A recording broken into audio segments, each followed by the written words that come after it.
Shivanshu recording studio बानावर बिशुनगंज।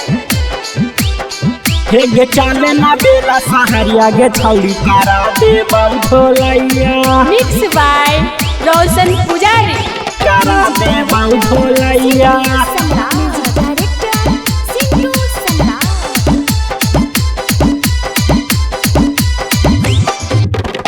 नाजो मेडिकलवा काम करतौ ना दवाइया। एक नाजो मेडिकलवा काम करतौ ना दवाइया। हे गे चाले ना गाया सहरिया गे छौड़ी करा दे बहुलैया। हे गे चाले ना गाया सहरिया गे छौड़ी करा दे बहुलैया। की कहतौ गाँव घरवा की कहतौ तोर मैया। हे गे की कहतौ गाँव घरवा की कहतौ तोर मैया। हे गे चाले ना बेला सहरिया गे छौड़ी करा दे बहुलैया।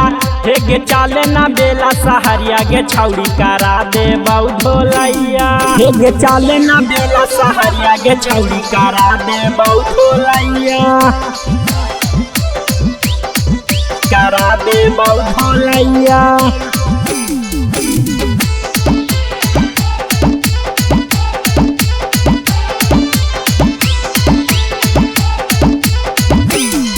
आगे गलती तू कर दे नहीं गे छौड़ी कुंवारे में करके प्यार गे।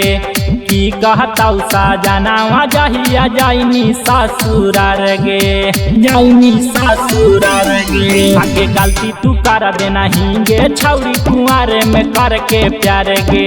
आगे की कहतौ पाहुनावा जहिया जाइनी ससुरार गे। ओकरा से पहिले कौनो कर ले उपैया। गे ओकरा से पहिले कौनो कर ले उपैया। गे चाले ना जिला जहाना गे छौड़ी करा दे बहुलैया। गे चाले ना जिला जहाना गे छौड़ी करा दे बहुलैया। गे चाले ना बेला सहरिया गे छौड़ी करा दे बहुलैया। करा दे बहुलैया।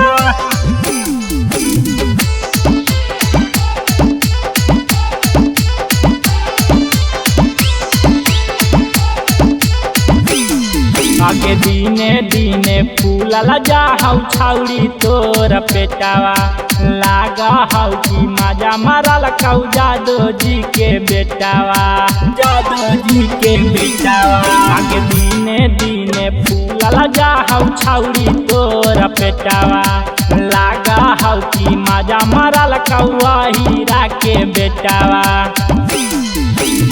राउसन पुजारी अर्जुन करतौ तोर भलैया। गे राउसन पुजारी अर्जुन करतौ तोर भलैया। गे चाले न टेहटा बाजारिया गे छौड़ी करा दे बहुलैया। गे चाले न टेहटा बाजारिया गे छौड़ी करा दे बहुलैया। शिवांशु रिकॉर्डिंग स्टूडियो बानावर बिशुनगंज।